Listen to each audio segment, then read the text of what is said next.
چین جانے والے غیر ملکی سیاحوں کو صرف ایک ہی بات کا شکوہ رہتا ہے کہ چین پہنچ کر ایک ناگوار سی بو محسوس ہوتی ہے۔ سب وے پر سفر کرتے، شاپنگ مالز میں خریداری کرتے یا ریسٹورنٹ میں کھانا کھاتے، ایک ناگوار بو کا احساس ہر جگہ ہوتا ہے۔ کھلی فضا کی نسبت بند جگہوں پر بدبو کم محسوس ہوتی ہے، لیکن ہوتی ضرور ہے۔ سیاحوں کی اکثریت اس بدبو سے بچنے کے لیے ماسک لگائے رہتی ہے۔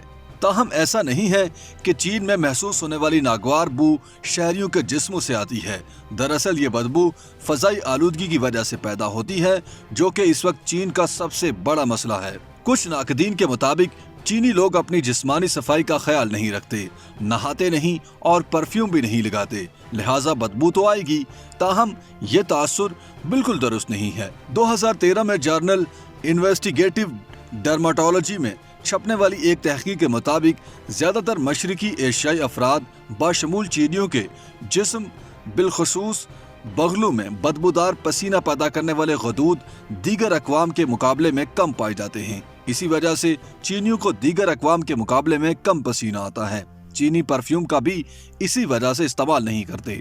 وہ سمجھتے ہیں کہ یورپین اپنے جسموں سے آنے والی بدبو کو چھپانے کے لیے پرفیوم لگاتے ہیں۔ کہا جاتا ہے کہ چین نے تیزی سے صنعتی ترقی کرتے ہوئے اپنے لیے بہت سے مسائل بھی پیدا کیے ہیں۔ فضائی آلودگی بھی ان مسائل میں سے ایک ہے۔ اب چین نے جیسے جیسے اپنے شہروں میں فضائی آلودگی کم کرنے پر کام کیا ہے، ویسے ویسے ان شہروں کی فضا سے ناگوار بو بھی غائب ہونا شروع ہو گئی۔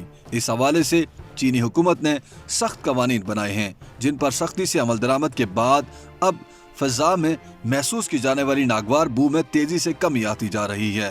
یاد رہے، چین میں ٹرانسپورٹ فضائی آلودگی پیدا کرنے کا ایک بڑا ذریعہ ہے۔ چین نے پبلک ٹرانسپورٹ کو بجلی پر منتقل کرنا شروع کر دیا ہے، چنانچہ اب چین کے دارالحکومت بیجنگ کی ہوا صاف ہونا شروع ہو گئی۔ ہر گزرتے دن کے ساتھ بیجنگ کی ہوا میں کاربن مونو آکسائیڈ اور سلفر ڈائی آکسائیڈ جیسی مہلک گیسوں کی مقدار کم ہو رہی تھی۔ نتیجتاً ہوا تو صاف ہوئی، لیکن پھر بھی بہت کچھ کرنا باقی تھا۔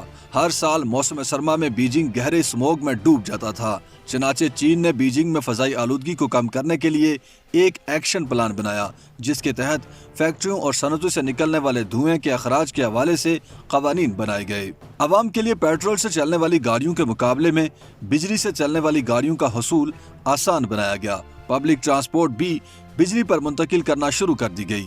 اس سے نہ صرف فضائی آلودگی میں کمی آئی، بلکہ گرین ہاؤس گیسوں کا اخراج بھی کم ہوا۔ ان کوششوں کا نتیجہ اب نظر آنا شروع ہو چکا ہے، اور وہ نیلا آسمان جو چینیوں کو کبھی کبھار دکھائی دیتا تھا، اب روزانہ دکھائی دیتا ہے۔ اس کے علاوہ چینی حکام نے سب وے پر سفر کرنے والے مسافروں کے لیے سخت اصول بنا دیے۔